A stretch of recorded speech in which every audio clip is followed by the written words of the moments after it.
Okay, so walking into the home, walk in the door, you have your bench, seat, table there.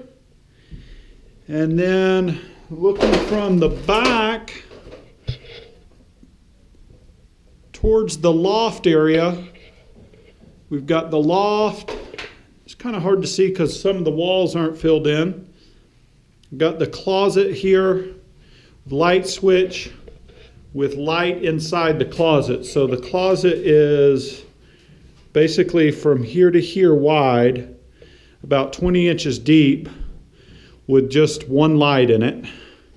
You will have this area right here for the toilet bench section right there with a light in the ceiling.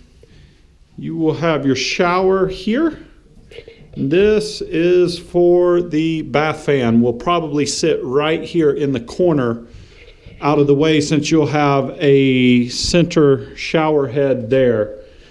We're talking about the fridge there, water tank in that corner, followed by kitchen sink directly under the window, range, vent-a-hood right here. This is the wire for the vent-a-hood. We've got the loft up there with the skylight that vents. It's got a screen in it, window that vents. 2 hockey puck lights up there. You'll be able to turn the lights on and off beside the window and beside the loft on this side.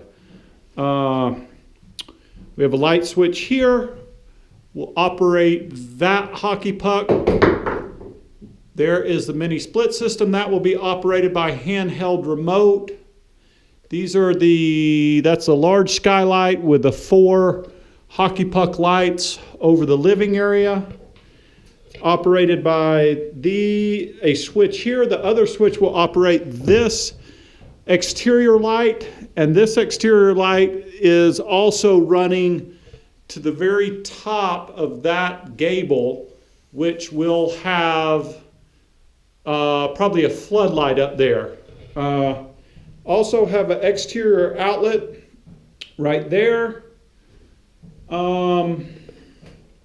Probably the next steps inside are I've got to get a gas line, propane line ran to the oven and to the water heater once we nail down a water heater, which I believe I have done. Windows are super, super nice. They have the screens on the inside. Give me 1 second and I'll pop the screens off. So the screen popped off. Typically you'll keep it on though. I just popped it off to get the handle out. So crank out.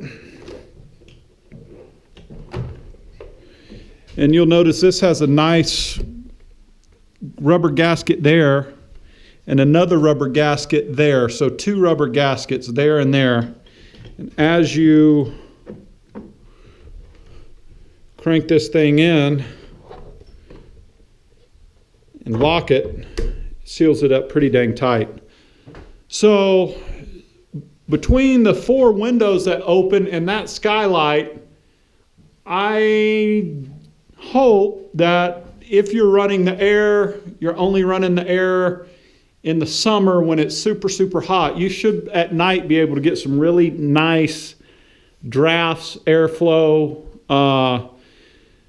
The original plans called for fiberglass bat insulation, and typically from what I've seen, people are using the cheapest windows they can find. So we're basically using the nicest window we can get our hands on, and polyurethane foam, which will make this super, super, super tight.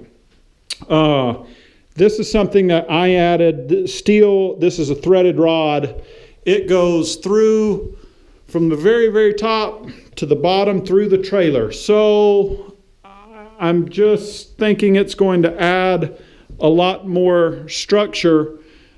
Stu was fastening this bottom plate, like I've done here, to the trailer with a bolt. However, I don't know what happens if something bad were to happen and if heaven forbid things were to blow away, the bolt and bottom plate would be left there and your trailer would be somewhere else. The whole home would. I'm hoping by adding this, we're tying structure from top to bottom. And then once the foam is in here, it will make it really rigid. So I've got to find a place for the hot water heater, which water tank will sit in this corner. We might have the water pump sit underneath the cabinet, and maybe see if we can fit the water heater somewhere over in the bathroom or keep everything on the right side of this kitchen sink so you'll have storage on this side. So that's kind of the inside in a nutshell.